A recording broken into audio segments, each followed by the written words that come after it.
আমি রোজা রাখছি, রোজা ভাঙা যাবে না, এখন হাসপাতালের জন্য আছে। একজন অতিরিক্ত প্রবাসী আমার বুক ভরা লাথি মারছে, একবার বুক বরাবর, হঠাৎ করে পিছন থেকে আসে।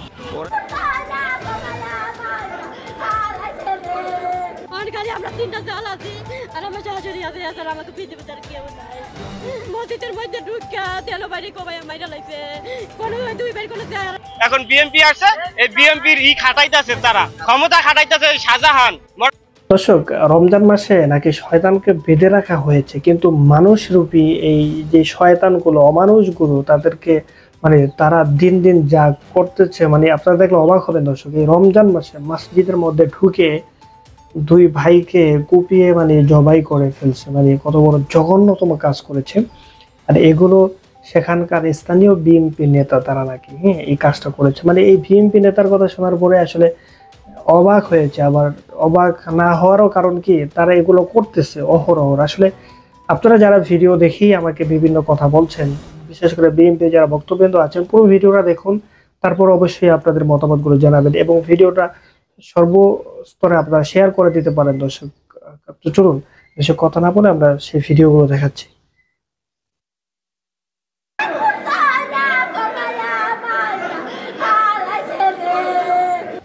আমরা তিনটা জাল আছি আর আমার শাশুড়ি আছে, আমাকে পৃথিবীতে আর কেউ নাই। মসজিদের মধ্যে ঢুকা তেল বাইরে কমাই মাইরা লাগছে, কোনো দুই বাইর কোনো চেহারা নাই কা। এই জনের আগে হাতে পারো আকমক সব কাইটা লাগছে। চেয়ারম্যান বাড়ির লোকের হয়েছে, নতুন চেয়ারম্যান যে জয়নাল মুন্সি বাড়ির সবাই ওই যে একটা ব্যবসার লিগে একটা ইয়া ছিল, যে যাদের ব্যবসা ছিল হের লিগা এই দলাদলি কইরা দুইজন মসজিদের মধ্যে হালাইন না, হেরা তিনটা ভাই, এই আগো কোনো বোন নাই, হেরা তেন ভাই শেষ। আমার শ্বশুর আছিল, শ্বশুরও মারা গেছে। অনকালে আমরা তিনটা জাল আছি আর আমার শাশুড়ি আছে, আমাকে পৃথিবীতে আর কেউ নাই।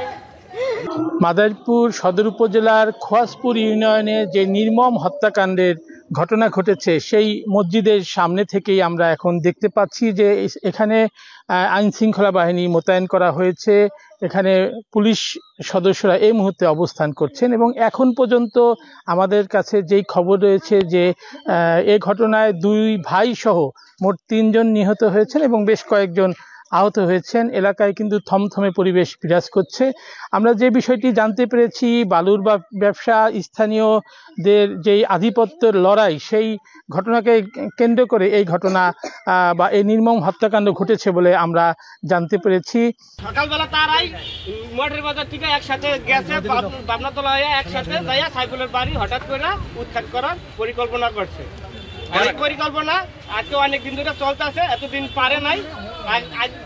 4 দিন আগেও ঢুকছিল, তারা চেষ্টা করছে থামানোর, তখন ঢুকতে পারে নাই। আজকে ঢুকলে সাইফুল সাহেব তারা মার্ডার করে ফেলাইলো, তার মেজো বাইরে আর হলো এই যে তার বড় বাইরে। লাশগুলো কোথায় আছে? লাশগুলো তাদের বাড়িতে দুইজনের লাশ আছে, আর একজনের ঢাকা পাঠাইলাম, আপনারা তো দেখলেন। তার এগুলার আমরা সঠিক বিচার চাই, আমরা জানি সঠিক বিচার পাই, সেই দিকে সবাই সহযোগিতা করবে। ওই দলের মূল কে ছিল? এই দলের মূল ছিল শাহজাহান। আমরা হ্যাঁ বুঝছি না, আমরা কিছু না ভাই, আমাকে ওটা পুলিশ না, হে কলে তোরে আসে চাঙ্গা থাকে ইট থেকে চারা ফুটি। আর 3 ভাই মসজিদে ঢুকছে, মসজিদে যাইয়া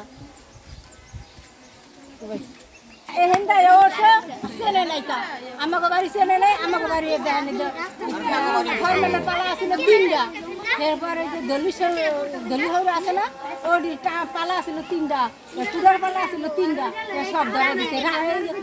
পাখের ঘর আসছিল 3টা, সব ধরে দিচ্ছে। দেন হেস মাসে ওই পাশে গরুর লেগে 2টা চালু দিয়েছি, সেও ধরে দিচ্ছে। খালি পানি টানি পেয়েছি বালতি বেরা, অনেকক্ষণ সবাই না। আনুমানিক কত লোকজন আসছিল হামলা চালাইলো? 200 মানুষ আছে।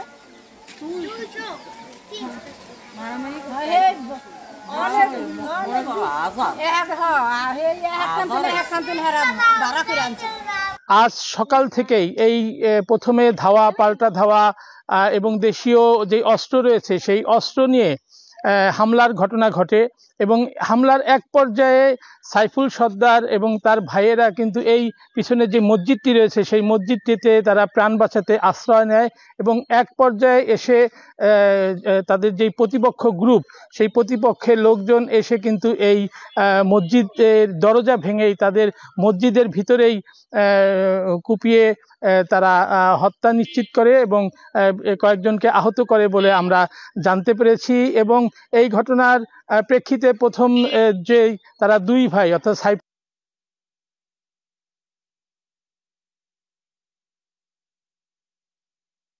দর্শক, ইতিমধ্যে আপনারা যে ভিডিও আমাদের স্ক্রিন থেকে সরাসরি আপনারা দেখতে পেয়েছেন, আসলে এই যে ঘটনাগুলো আসলে আমরা এই বিচার কার কাছে দিব? হ্যাঁ, একটা দল মানে দলীয় ভাবে যারা বড় তাদের অনেক দায়িত্ব থাকে, দেশের প্রতি জনগণের প্রতি দায়বদ্ধতা থাকে মানুষকে নিরাপত্তা দেওয়ার, সেটা না করে উল্টা তাদেরকে মানে এত বড় জঘন্যতম মানে তাদেরকে দুনিয়া থেকেই শেষ করে দেওয়া, এটা তাদের মাধ্যমে এটা কি আমরা আদৌ তাদের থেকে এটা আমরা চাই? দর্শক অবশ্যই আপনারা জানাবেন। তবে সর্বশেষ ভিডিও দেখলে আরো কিছু তথ্য আপনারা পাবেন। তো চলুন সর্বশেষ ভিডিওটাও আমরা সংক্ষেপে আপনাদের দেখাচ্ছি। একজনকে দেখলাম ইট ছুঁড়ে মারছে, বড় আস্ত ইট ছুঁড়ে মারছে। আমি তাকে জিজ্ঞেস করলাম পিছনে হাত দিয়ে ধরে যে ভাই আপনি ইট মারছেন কেন? এখানে তো আলোচনা চলছে, আপনাদের প্রতিনিধি দল যাবে স্মারকলিপি দিতে। এটা বলার সাথে সাথে মৌমাছির চাকের মতো আমাকে এসে অ্যাটাক করা শুরু করলো তারা। এখানে আমার একটা ঘুষি লাগে, আমি পড়ে যাই। পড়ে যাওয়ার পরে আমার হাঁটু দুটো একদম চামড়া চলে গেছে। সাদা ড্রেস পরা মেয়েটার মাথার কাছে আমার হাত, যেটা নিয়ে সবাই ভাবছে আমি তার চুলের মুঠি ধরেছি কিনা। আজকে ওই যে বাম ছাত্র সংগঠনগুলোর ব্যানারে যে পদযাত্রাটা ছিল, ধর্ষণ এবং নিপীড়ন প্রতিরোধ বিষয়ক যে প্রধান উপদেষ্টার কার্যালয় বা বাসভবন অভিমুখে যে পদযাত্রাটা, সেটা আমরা যমুনা আর যে ইন্টারকন্টিনেন্টাল ক্রসিং আছে আমরা ওখানেই ব্যারিকেড দিয়ে আটকে দিই। তো এখানে আমাদের ডিসি রমনা স্যার তাদের সাথে আলোচনা করছিলেন, আমরা তাদের স্মারকলিপি পৌঁছে দিব। কিন্তু এই আলোচনার মাঝখানে আমি দেখতে পেলাম একজন লাফ দিয়ে উঠে থুতু মারছে আমাদের পুলিশ সদস্যদের দিক থেকে। তো আমি যখন এই জিনিসটা দেখতে পাই, সে বুঝতে পেরে পিছনে চলে যাচ্ছে। তো আমি ভাবলাম এটা হয়তো আন্দোলনকে ভিন্ন খাতে প্রভাবিত করার জন্য কোনো আউটসাইডার আসছে কিনা, এটা চেক করার জন্য আমি যেহেতু সিভিলে ছিলাম আমি পিছনের দিকে যাই, আসলে সে কে এটা জাজ করার জন্য, চেক করার জন্য। তো গিয়ে দেখতেছি আমি সে শুধু না, আরও 3-4 জন লোক, কেউ লাঠি ছুঁড়ে মারছে, কেউ পুলিশ থেকে কেড়ে নেওয়া হেলমেট ছুঁড়ে মারছে, পুলিশের বুলেট প্রুফ জ্যাকেট ছুঁড়ে মারছে। একজনকে দেখলাম ইট ছুঁড়ে মারছে, বড় আস্ত ইট ছুঁড়ে মারছে। তো যে ইট ছুঁড়ে মারছে এই একটা মিডল এন্ডের পাশ থেকে নিয়ে ইট ছুঁড়ে মারছে। আমি তাকে জিজ্ঞেস করলাম পিছনে হাত দিয়ে ধরে যে ভাই আপনি ইট মারছেন কেন? এখানে তো আলোচনা চলছে, আপনাদের প্রতিনিধি দল যাবে স্মারকলিপি দিতে। এটা বলার সাথে সাথে মৌমাছির চাকের মতো আমাকে এসে অ্যাটাক করা শুরু করলো তারা। আমি জানি না তাদের এটা প্ল্যান ছিল কিনা বা টার্গেটেড কিনা। সাথে সাথে আমাকে আপনি দেখবেন অনেকগুলো ভিডিওই আছে, আমাকে সাদা ড্রেস পরা একজন ভদ্রমহিলা মেয়ে, উনি আমাকে অ্যাটাক করেছে। লম্বা চুলওয়ালা একটা ছেলে, সে আমার উপরে একদম সজোরে একটা ঘুষি মারে, এই কপালের এই জায়গাটা এখনো ফুলে আছে দেখুন। তখন আমি আমার আত্মরক্ষার্থে বা আমার যে ডিফেন্সিভ মেকানিজম আছে, আমি একজন ট্রেন্ড অফিসার, সো আমি আমার মতো করে আন্দোলনকারীদের বিরুদ্ধে ব্যবস্থা নিয়েছি। এতে করে আমি একা ছিলাম ওইদিকে। আমার সর্বশেষ ভিডিও ইতিমধ্যে আপনারা দেখতে পেয়েছেন। দর্শক অবশ্যই আপনাদের মূল্যবান মতামত জানাবেন। ভালো থাকবেন। আসসালামু আলাইকুম।